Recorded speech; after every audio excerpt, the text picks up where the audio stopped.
algunas tentaciones autoritarias o totalitarias que una gente todavía cree que existen en el Perú? ¿Qué te dice tu experiencia, tu olfato político y periodístico? Yo, en primer lugar, no me gusta opinar sobre las opiniones de otros periodistas, ¿no? Quiero obviar ese tema. Sinvergüenza va a haber siempre, y sinvergüenzas en la prensa ha habido y hay. Vamos a ser claros. El tema serio que me gusta es el tema de la libertad de prensa en Ecuador. En Ecuador hay un presidente, pues, que está un poco desquiciado, ¿no? Tremendo guachapazo, ¿no? Se siente el rey, ¿no es cierto? El rey de hace 3 o 4 siglos. Lo que ha hecho el Poder Judicial en Ecuador, al ponerle una multa a un medio de comunicación, multa que es mayor que todo el capital y la estructura que tiene ese medio de comunicación. Le ha puesto 40 millones de dólares de multa y vale 35 millones. Eso es exterminar la prensa. Esa es una salvajada. Esa es una salvajada. Ese es un acto de subdesarrollo político. Mi abrazo solidario a los hermanos de Ecuador, siempre lo he dicho. Pero eso es una barbaridad, y no solamente es una barbaridad contra los ecuatorianos, sino también es una barbaridad contra todos los demócratas de América Latina y del mundo.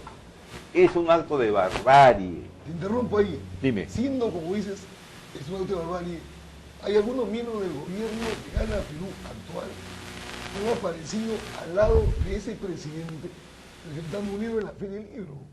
¿Eso qué significa? Bueno, en ese momento no había sucedido todavía, no se había definido, pero era clarísimo.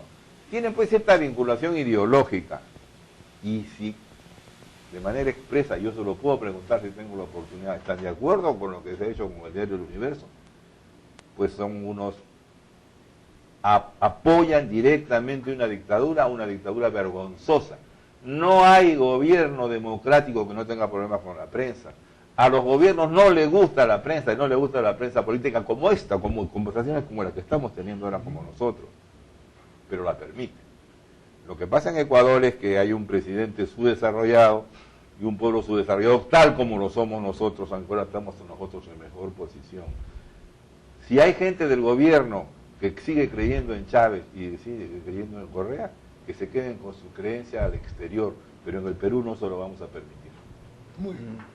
Jorge, un tema de moda en las últimas semanas es el tema de los gabinetes en la sombra, ¿no? O sea, Toledo en su última convención ha salido con el tema de que ya armó su gabinete en la sombra. Claro, él está gobernando, tanto en el Congreso como en el Ejecutivo. Tú también apareciste hace algunas semanas con una suerte también de parentesco, ¿no? Aunque en tu caso, como líder del partido aprista, como ex miembro del gobierno, tenías otra razón adicional, ¿no? O sea, defenderte y defender al gobierno anterior de toda la acumulación de acusaciones que están haciendo, ¿no? ¿Quién nos dice sobre eso? Bueno, efectivamente yo convoqué a los exministros de los 5 años, pero no para defenderme, ¿eh? Ojo, no me defiendo solo. Y hasta ahora me va bien defendiéndome solo. Y a otros, cuando he defendido, también me ha ido muy bien. Casi se olviden. ¿Te refieres a Alan García cuando No, defendía? tengo otros clientes también. Pero Alan no era tu cliente, ¿no? Entonces, lo que sí creo que es nuestro deber defender al gobierno, defender la obra realizada. Tenemos todo el derecho de hacerlo. Porque además el ministro, que ha sido ministro, que ha tenido el honor de ser ministro, pues no se puede pasar el silencio absoluto después del 28 de julio, ¿no es cierto? Es un hombre activo que el gobierno le ha dado un honor haber representado al país en muchas cosas, entonces tiene que actuar. Así que en ese sentido funciona, así que ni para defender ni para hacer gabinete en la sombra, ¿no? Lo de Toledo es una cosa extraña, porque hay varios de Perú Posible en el gabinete. Entonces, por ejemplo, al señor Mora, que es de Perú Posible, ¿quién es su ministro en la sombra? ¿No es cierto? Y a Burneo, que es de Perú Posible, ¿quién es su ministro en la sombra? Y creo que hay alguien más por ahí. Pero muy discutible, ¿no? Entonces, un poco guachafo, ¿no? Francamente, por decirlo de alguna manera. Bueno, no está mal que como partido se estructuren y sigan, eso me parece bien. Lo que pasa es que le pone ese tono dramático, gobernante en la sombra. Pero no, pues, eso no cae bien, la denominación. sí, yo creo que me parece bien que como partido no estén cruzados de brazos, sino evalúen las cosas, ¿no? Ahora, pero deberían, pues, sus evaluaciones deberían dar algunos resultados ya. Por ejemplo, en el tema del narcotráfico, ¿tú crees que no es hora que pongan los puntos sobre las sillas? El señor Toledo más bien ha sido complaciente y ha avalado el nombramiento y la quedada del señor Soberón ahí. Entonces, yo creo que deberían ellos tomar una distancia. Solamente se distancian cuando están disputando un puesto, pero en conceptos políticos no dicen nada. Con argumentos que hay que esperar, bueno, ahora ya hay gabinete en la sombra, tienen que empezar a dar resultados, porque para eso existe.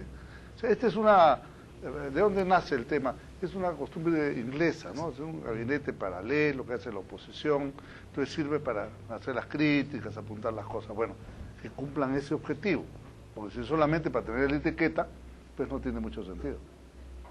Agustín Figueroa, tú eres uno de los que más el periodismo ha combatido, sigue combatiendo el tema y el peligro del narcotráfico. En estos 2 meses casi de gobierno, ¿qué opinión te merece el nombramiento de Soberón en debida tan cuestionado por muchos? ¿Qué opinión te merecen las primeras medidas que se han tomado y sobre todo el peligro que para muchos significaría relajarse en ese tema, comparándolo con Colombia como referente y peor el tema de México, ¿no?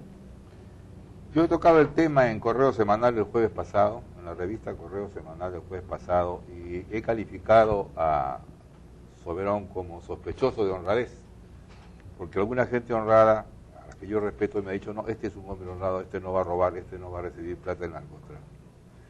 Entonces yo le he dado el beneficio de la duda y si cumple determinadas cosas que yo planteo en mi artículo, realmente la sospecha de honradez se transformará en la seguridad que es honrado o de lo contrario de que no es honrado. Pero lo que estoy estableciendo también es la dimensión. Si los estados de Europa, China, Estados Unidos tienen una moral complaciente con el narcotráfico, porque lo combaten en pequeño pero reciben la inmensa cantidad del dinero del narcotráfico, y ahora mucho más Estados Unidos que tiene problemas financieros. Si los propios organismos internacionales y nacionales en el Perú fracasan, porque somos los primeros productores de cocaína, porque ha fracasado todos los sistemas. Obvio, tú eres el primero en el delito porque has fracasado en el combate con el delito. Porque además tenemos una vergonzosa situación.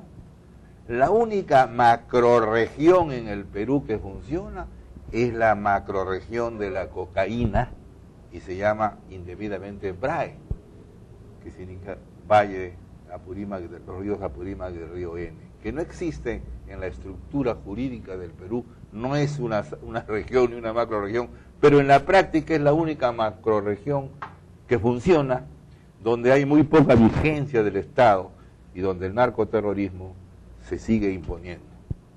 Ese es el problema, no es el problema de Soberón. Como bien dijo Xiomi Lerner, el primer ministro, ese es solo una pieza, pues. Soberón es una pieza. Esto tiene que ver con los organismos encargados de controlar que no ingresen insumos ilegales al Perú para producir cocaína, que no se venda el querosene para la aviación para producir cocaína. Este es un problema gigantesco que tiene que ver con la DEA, con Devida, y va a haber una reunión especial de presidentes para ver este problema.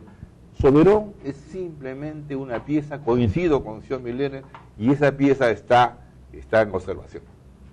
Además, Soberón está ahí porque lo quiere Lerner y porque lo quiere Humala.